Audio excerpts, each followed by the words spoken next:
Good evening, everybody. How are we doing? I can see some familiar faces from before or from my booth. Anyway, we're gathering here for, everlasting topic, the brain health.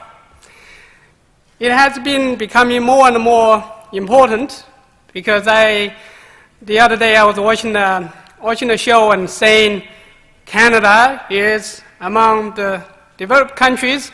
Canada, we have a higher rate of brain-related issues like dementia, Parkinson, Alzheimer. Eventually I find out that is not a bad thing in some ways because it means we all live longer to an age where we used to pass away at a war or some kind of a plague or something, so we die earlier.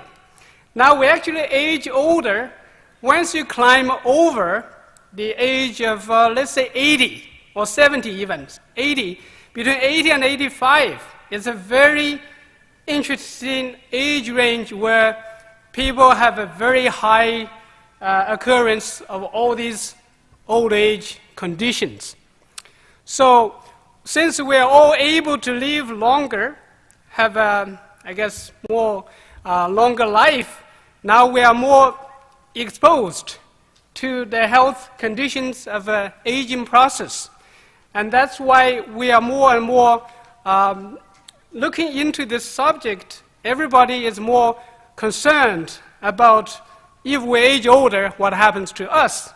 Because we are now seeing a lot of nursing home situations, we see a lot of older people. We go through all of that. We take care of our elderly, and then what happens to us when we get older? And that's why the topic is becoming more important right now. And if we leave that to, let's say, the traditional way of dealing with it, we wait until we were diagnosed with certain things, and then it's harder to deal with them. It is like if we wait until something broke. Let's say the hospital is more or less waiting for something to drop. And we either break it to pieces or break into cracks. And then we try to see how we can fix that. So that's where a lot of people are allowing us to do. But that's not the right way. If there's somebody watching out for that and see whether this is inching into a place where it's going to drop, we have a helping hand there and say, hey, no, not there. Go to a safer place and keep it there. And that's how we come in to help. Now, the 5 elements and the brain health. We are looking at the nutritional approach. Now, there are some basic facts about the brain we would like to talk about. The brain is a very important part of our body. It's more like Parliament Hill or like the White House. If somebody climbs over the fence, what happens? They get arrested or they get shot at. So the brain is more like a headquarters or like a White House. Or for Canada, it's the Parliament Hill. We don't want anything to cross it. And it is only 2% in the body, in the weight, compared to the whole body, but it consumes 20% oxygen from the whole body. And because of that, we'll talk about it a little later, our brain is protected by something called the blood-brain barrier. I think a lot of us have heard about it. It's a very complicated idea. It talks about the blood-brain barrier as a separation of the circulating blood from the brain extracellular fluid. It's more like a tightly knit protection for the brain cells. Because what happens in the brain when we have a meningitis, it's very scary. We could virtually die in hours if we don't get it treated. So that's why when something invades the brain, we are more or less in an emergency situation. If we don't take care of it right away, we might be in big trouble. If we become a vegetable person, then we are pretty much dead, basically. So this blood-brain barrier is to filter everything out. which means it'll filter the toxins, the germs, the virus, worms, everything out, including medication. A lot of medication are blocked out by this, even herbal remedies. And that's why there are the third fact about the brain is the brain is actually responsible for almost 80% of disorders in our body. A lot of things are related to the brain. If the brain is not functioning, then the body gets... We have actually about 400 brain-related disease that's listed in there's a website called brainfacts.org. If you Google that and look at that, A, B, C, D, E, F, G, all the way to Z. Under the A category, there are about almost 20 different conditions, disease.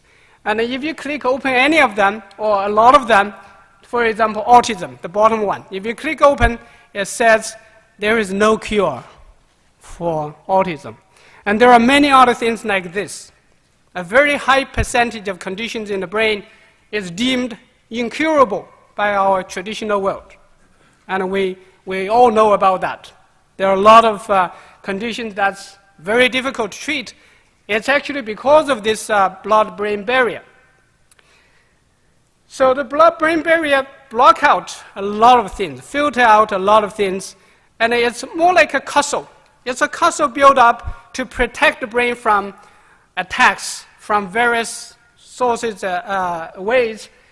However, if there is something going on inside the brain already, like this morning, when I was in a rush to come to here and set things up, I was just fumbling my stuff from the car, and then the wind was very, very, very strong. And I opened my car door, and the wind actually blew the door open or closed, and it actually bumped my head. I was locked out, and I said, I have a lecture to go. I have to do a seminar today. Don't lock me out, at least let me wake up. So we actually get traumas and accidents and things like that that kind of attack us, kill us somehow. So if we don't know how to protect us, then we're in big trouble. We have a lot of people that have brain trauma, things like that, and then they live with it forever. If you know how to, I actually immediately I said, what do I take to help with it? So I can be pretty normal and don't lose my memory and all that. Because a lot of people lose their memory with a car accident or something. They become, we call dementia. They lose memory and everything. So this last thing is 80% of the brain tissue is water. So if you know that, you have to make yourself pretty much, we call hydrated. You need to drink enough water. A 2% drop of water fluid in your body actually causes about 30% loss of your brain power. So it's a very, very dangerous situation if you continue to dehydrate your brain. Your brain actually gets smaller.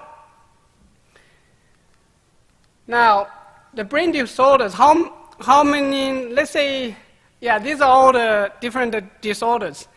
Dementia, senile dementia, Alzheimer. Could anybody tell me what they are about? What is dementia? Lose your memory. Okay. And senile dementia?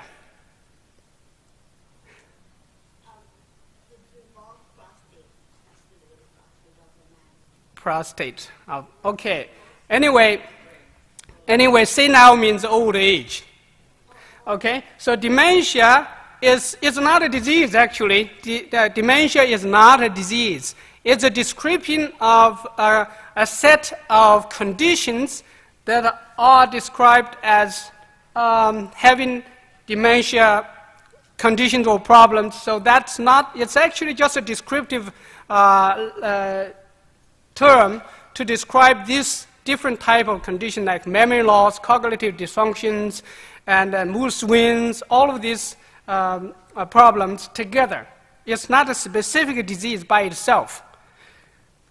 Senile dementia means old age. So when we get older, we tend to get that. And Alzheimer Anybody tell me a little bit about it? Alzheimer? What's the difference between Alzheimer and dementia? Alzheimer's, I believe it was. Worst.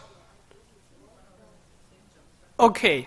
So Alzheimer is a brain disease. It is actually a disease. It involves degenerative loss of brain cells in the way of protein fragments in the brain cells. They are kind of clogged and then blocked and then intercepted by these protein fragments in between the brain cells. Eventually, the brain cells die.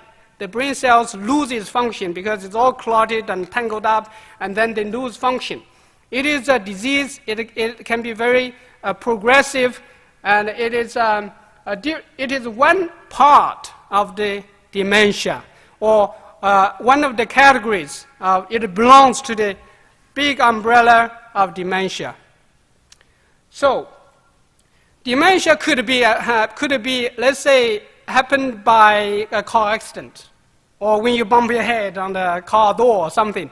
If you have a serious enough, if you have a concussion on a hockey field 3, 4, 5 times, eventually you could have dementia because you lose all the memory, you lose all your functions, and you lose everything, and then have dementia when you're maybe 20 years old. So you don't have to be senile, have to be old age in order to get the dementia problem. It could be a vascular condition or trauma to the brain or some other medication that caused it or some other things. There are many different ways to cause all this altogether. Now, memory loss, insomnia, depression, anxiety, schizophrenia, there are many more of these conditions. Headache, migraine, Down syndrome. So there are lots of these common problems, and the way how to deal with it, because as I said, the brain is blocking out a lot of things. A lot of medication doesn't really help with it, and sometimes they might come with side effects that cause more problem than it can solve. And that's why it's very important to understand why or how the brain is having these degenerative conditions, all these problems. And if we look at it from the perspective of the 5 elements in the body, then we could have a better understanding, and we could have a better approach to how to solve the problem. Now, as I said, the brain is well protected, so it's more like a castle. It's a castle that protects the brain cells inside. So if you use, let's say, when you have a headache, what do you do? A headache. When you have a headache. Okay, drinking water and lie down. Okay. Ice on the head. Okay. So there are many different ways trying to. Some people, if you are very health conscious and all that, then you might find a better or natural way. But most easily is to take something.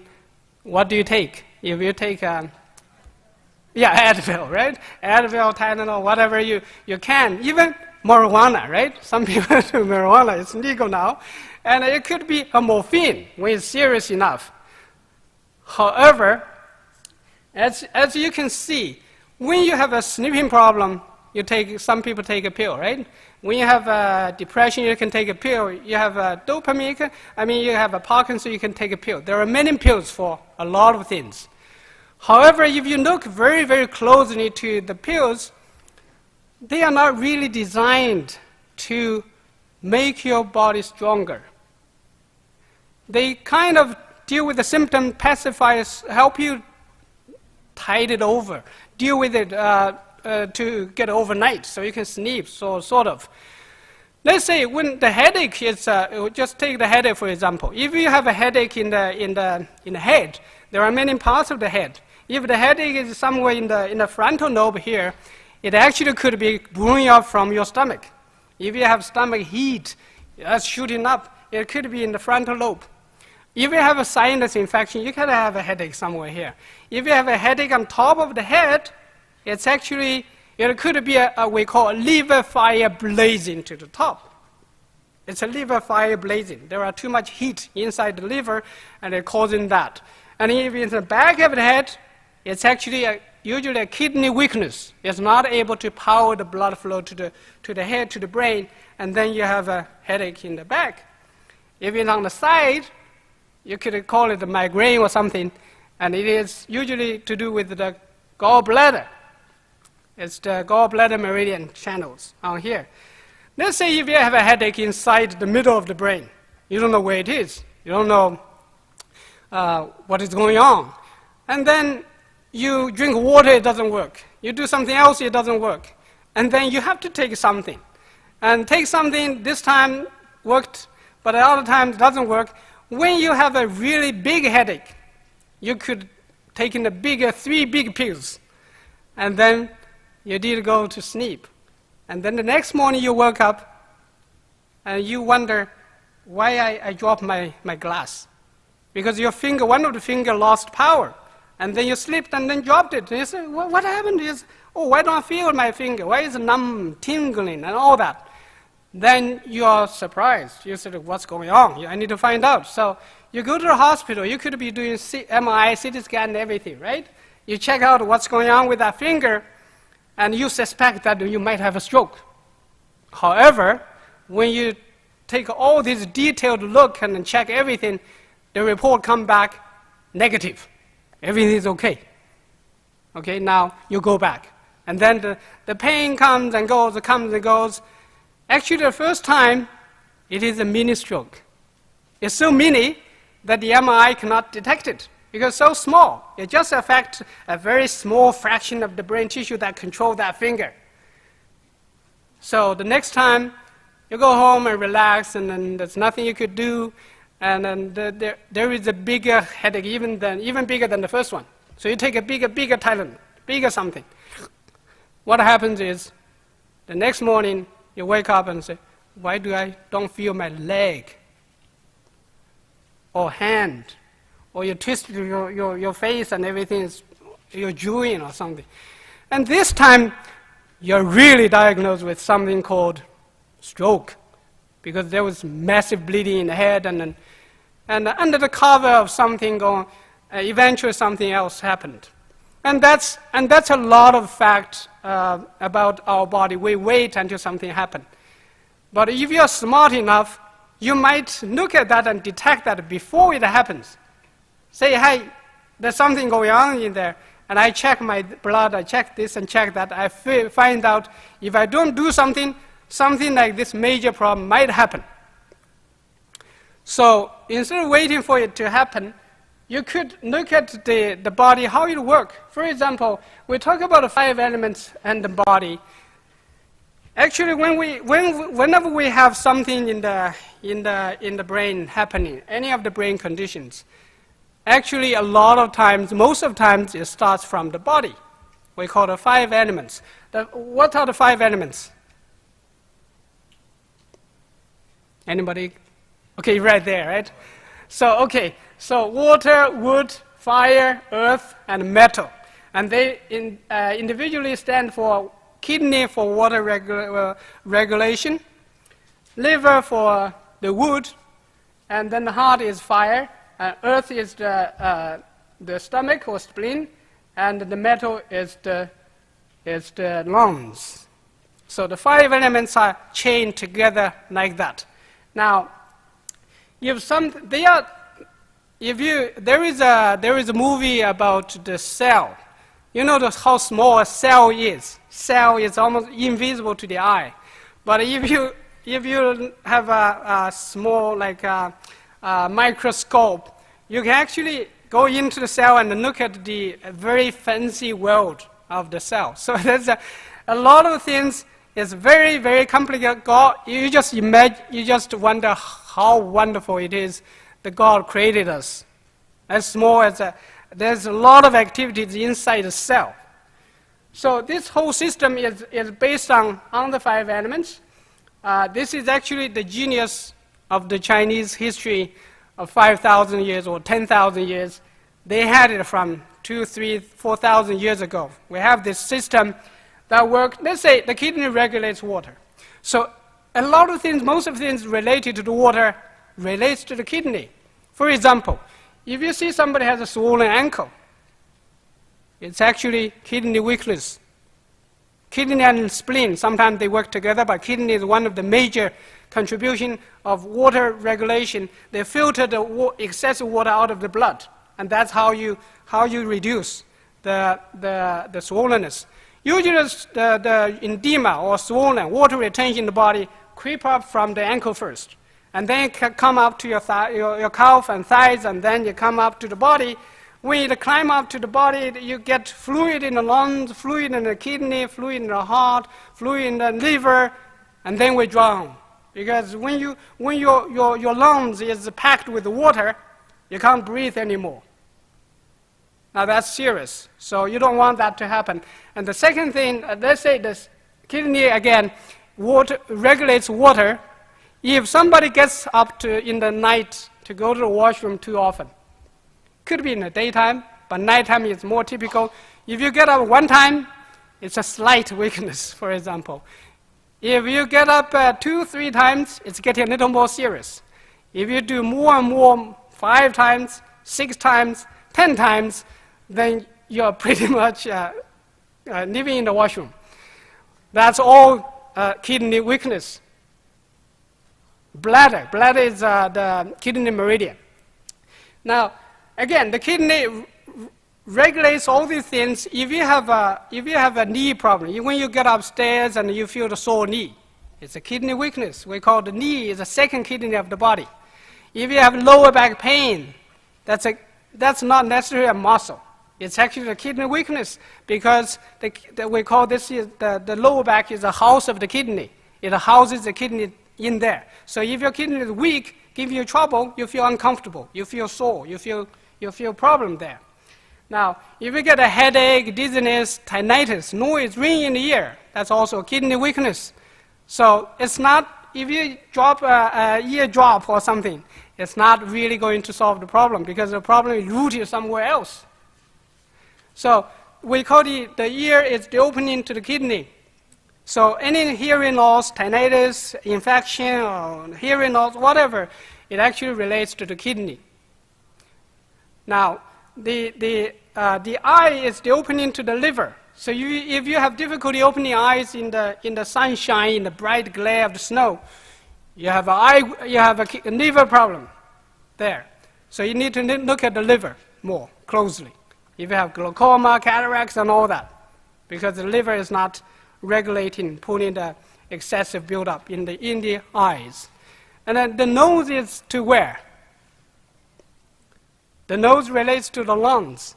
You breathe with the nose. So if you have sinusitis or something going on in the nose, bleeding and all that, you have something like we call lung deficiency or indeficiency in the lungs. And similarly with the mouth is more to the stomach, and the tip of the tongue relates to your heart. If you see somebody with a red tip of the tongue, it's a heart fire. We call that anxiety, heart fire, and all that. So these are all related. These are all related. Now, the kidney is also responsible for menstrual cycle problems, infertility, men's like ED, erection dysfunction, or there's water, and then we have cold hands and feet. We call that kidney yang energy deficiency. There are many more problems related to the kidney. So when the kidney is weaker, you could be when you go to the hospital, the doctor say, you are okay with your kidney. You don't really need dialysis or transplant. But in our medicine, we say you have something going on in there. You need to address it. You need to strengthen that in order not to take all the pills to deal with them. Now, if the kidney regulates water properly, and you have healthy, clean water, good water from the kidney water is supposed to water the liver woods. Wood is like trees and grass and plants and all that. So if you water them without drowning them, If you drown them, you go to water retention in the body, which means you water too much. Now, if you water them properly, they'll grow big. They are like trees, plants and herbs and everything. You can harvest them, cut them down, and then you feed them, make them into firewood. For the next one is a hard fire. So when you have a strong kidney, strong liver, then you have a strong heart. The heart is circulating good. You don't have palpitation. You don't have pain, chest pain. You don't have heart murmur. You don't have this and that circulation problem. The heart is doing well when kidney and liver supports them. You have enough firewood to burn, and then you have a strong body. Now, when the hot fire burns down the wood, which is a firewood, it's like the ashes falling down to the ground. And then we create the earth, which is the stomach earth. If you have strong kidney, strong liver, strong heart, then you have a strong stomach. If we don't have a strong stomach, then we always feel bloated. We always have food sensitivities. We have allergies to a lot of things. Lactose intolerance. There are many things that could be wrong with the stomach, even constipation, diarrhea, all of that. So now the earth is supposed to be productive. If it's productive, it produces metal. Metal is like precious stuff, which is nutrients in our body. Vitamin A, B, C, D, E, F, G, all the way to Z, I guess. And then you can have the iron, potassium, magnesium, zinc, selenium. There are many different nutrients from the stomach. If you don't have a strong stomach, you would find out deficient in ions, deficient in selenium, deficient in many other things, and you have sensitivities to this and allergy to pollen or even to the air, to water, whatever. You would be having a lot of issues. Now, if you have a strong stomach, strong system, that's getting all the nutrients from your food, but you have to eat healthy. You either eat everything healthy, or you take some supplements to supplement whatever you're missing. And then, even if you have a strong earth or stomach, you still need a strong hard fire to dissolve them. You know, when there is a piece of rock or ore of gold, it's not useful until you take out the gold from the rock, and then you dissolve them into a liquid, and then you pour them into a mold, and then you make a diamond ring. That's when it becomes useful or valuable. You can sell $25,000 for that diamond ring. But you have to put it together. That's where the hard fire comes in. It'll dissolve everything, make them into liquid or fluid, and then they merge with the kidney water. So eventually go back to the water and merge with the water, and the whole cycle starts again. And that's how our system is designed to be perfect until we are older, or until we hit our head with the door. So it's very important to keep the whole system running as young or as old as you can. You have to keep it going. Yes? Metal is the lungs. Yeah, the lungs. Yeah, eventually the lungs, you can breathe better. You don't have asthma. You don't have coughing. You don't have shortness of breath. And all of them work together. So all of this work together. And then eventually, what happens when the earth is working well, you get all the nutrients. And with all the nutrients, you have like rice to cook. Now you can cook something that will travel to your bone marrow, and then bone marrow would create red blood cells, white blood cells, and blood plasma, and all of that. And that helps with the circulation. It goes to the circulation, the bloodstream, and then eventually it will push up to the brain. When we push all of this blood flow, and the blood flow comes with the nutrients, and then they nourish the brain with the oxygen, nutrition, blood flow, and all that, then the brain starts to wake up. And that's actually the back door to the brain. We have two major arteries here going up, and two major veins going down. So we communicate all the time. We take out the toxins, bring up the oxygen. Oxygen, nutrition, blood flow, and all that. Toxins going out, and that's how we heal our brain. If you don't have a powerful system, the blood doesn't even come up here. That's why we get dizzy, we get a headache, we get fatigue, we get memory loss, concentration problems, energy problems, and even schizophrenia, bipolar. A lot of things can go on when we allow our body to do that. So this, for the brain, for it to work, it has to work in the right way. It promotes each other, generate each other, enhance each other. However, they can destroy each other too. They can violate each other, destroy each other, and insult each other in different ways. For example, the kidney water is supposed to water have enough fluid and water, and then we call in fluid in the body. Now, if you have enough of that, it'll keep the heart fire in control. If you have this, we call this California fire or fire in BC in the forest, you really need some rain. When there is some flood somewhere, you need the sunshine to come out, to dry it up. And that's how our body regulates itself. If you have excess of something, then something else has to rescue it. And then you have a way of solving the problem.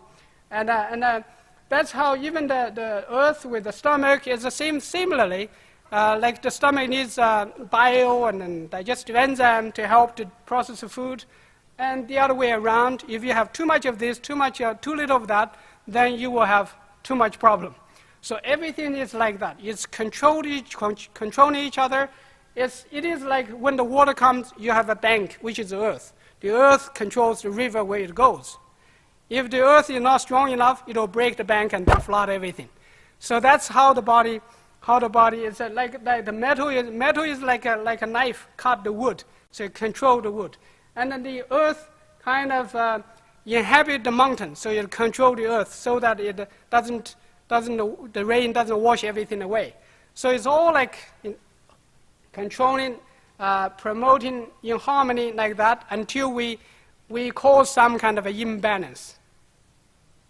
When something is weaker, it drags everything else down. The whole cycle starts to collapse.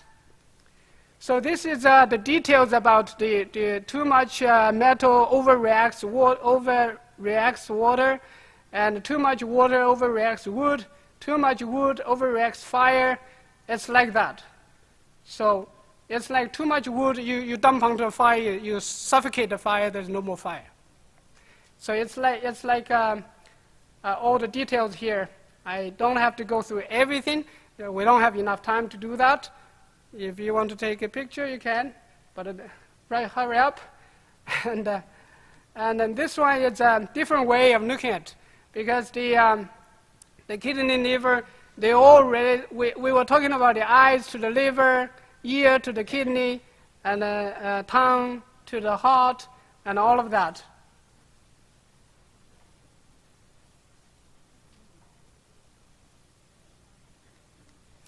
And the 5 elements. So the 5 elements, water, wood, fire, earth, and metal, each have a profound effect on one another, either creative or destructive. And the 5 elements with the body. The 5 elements also work with the emotions. For example, kidney controls or fear damages the kidney. So if you hear somebody say, "Oh, when the thunder shudders, I kind of pee my pants." The fear, right? The fear caused the urine to go. It's like anger damages the liver. So if somebody is always angry, they get a problem with the liver. And when the liver is wrong, is not doing well, then they are more angry. So they feed on each other, going in a bad cycle. And this is just more on that. So this is the associations of the elemental, the 5 elements. Now, we want to talk a little bit more about how we can maintain our health a little bit, brain health a little better by the 6 pillars of brain health. Number 1 is exercise. So you need to exercise. It goes without saying. We all know that. The second one is food and nutrition. We need to eat smarter, think better. We can think better, we can think better when we eat better. Now the third one is medical health.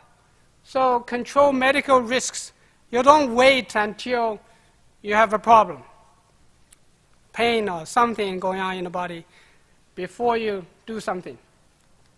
Number 4 is sleep and relaxation. You really need very good sleep and relaxation. Stress and the lack of sleep always cause problems. And number 5, mental fitness. Your mind, you have to use it or lose it. We don't just stare into the sky all the time. We have to do some exercise. We have to use the brain properly. And number 6 is social interaction. We can't just limit ourselves in a dark room and then sleep. We have to go out and socialize and talk to people, react with other people. Now, there is a way to use herbal medicine to help the brain. We actually designed one to promote the harmony inside of all 5 elements. We want the 5 elements, organs, they work together, promote each other, enhance each other, instead of destroying each other. So we designed a formula to do that. It promotes liver, kidney, heart functions, boosts the immune system, promotes blood circulation, helps to bring more blood flow, more oxygen, more nutrition to the brain, and normalize the brain and nervous system functions. And it's the whole body. And these are the basic elements or nutrients. They're actually food-based, like cordyceps mushroom. The Chinese people use it in their soup regularly, daily. They can. It's an expensive one. It usually grows on the 3,800 meter above sea level, like Tibetan plateau, very high mountains. There's a blueberry, reishi mushroom, goji berry, the Nisium barbarum is goji berry, Korean ginseng, bacopa. Now, these are the details of the ingredients or elements. They are all famous for their function. Sisyphus, that's the dates. We call dates, like that. And the cordyceps, you have to dig it out from the natural mountains. Sometimes ginkgo biloba, grapeseed. Now, these are the food items that you can find from your diet, from your superfood market. So the number 1 is blueberry, olive oil, flax seeds, broccoli, eggs, nuts, chickpeas, dark chocolate, and they are antioxidants, wild salmon, omega-3 again, avocado. Avocado is one of the very top food. That's good for a lot of other things. And turmeric, pumpkin seeds, and green tea.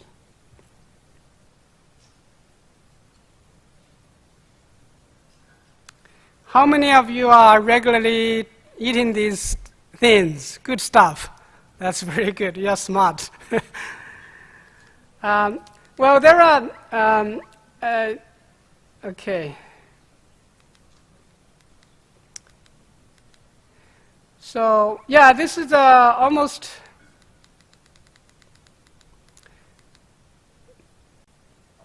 do we have any questions? Yes. Where do you practice? Oh, we are at Highway 7, Leslie, 370 Highway 7 East, in Richmond Hill. Nothing in Toronto? We actually have a lot of people traveling from Montreal, Kingston, different cities, even Chicago. They come here to see us. We are a little far, but if you can make a trip, it's worth it. Because we do a full body scan with the brain scan. We check the bodies for the deficiencies. Because it's much better if you know what's going on in the body. What's weak, what's deficient. Sometimes we could be spending tons and tons of money going to a store where we have 5 million things there.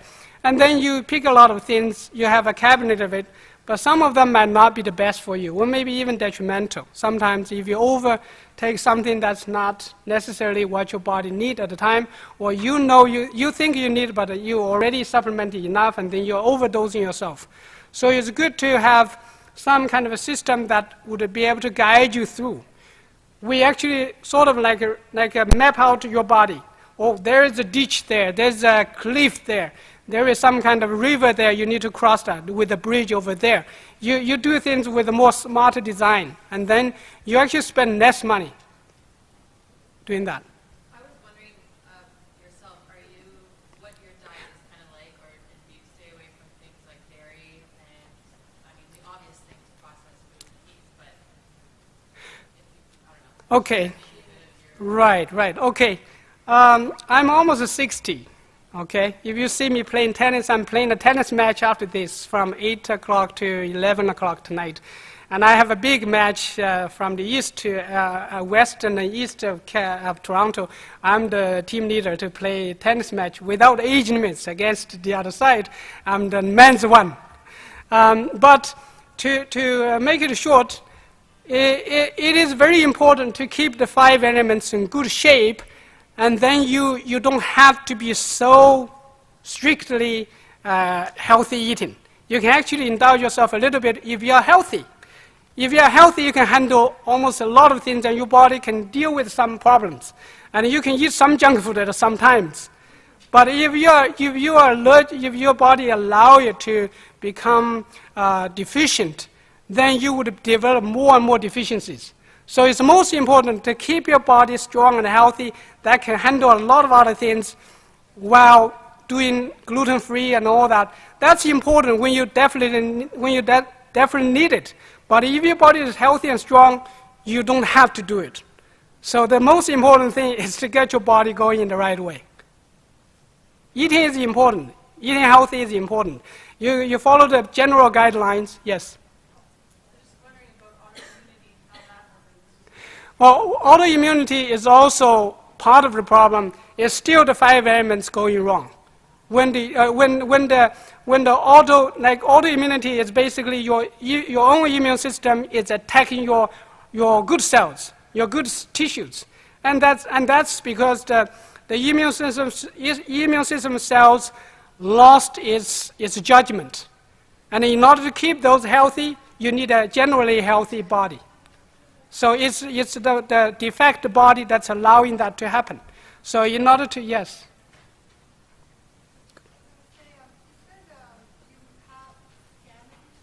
Yes, we have a scanning that you hook up. You know that in the Chinese medicine, you have you can see everything. You can see a lot of things from your palm. You can see a lot of things from your tongue. If you stick out your tongue and say, okay, now you have some body heat in the back of the tongue, and that's actually the kidney fire that's burning out of control. If you have grease on the tongue, it's a stomach heat over building up. And if your tongue has become too thin, too small, it's some kind of fire burning out of control, and you're losing all the fluid. If your tongue has become too big, too thick, it's actually because your spleen deficiency and allowing water retention in the body. So there are many different things.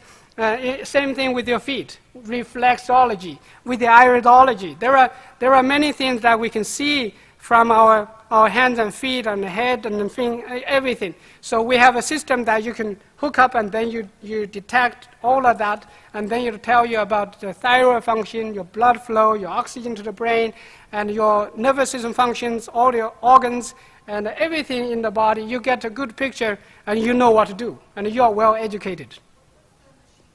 It's called, we have 2 different systems. One of them is called EIS.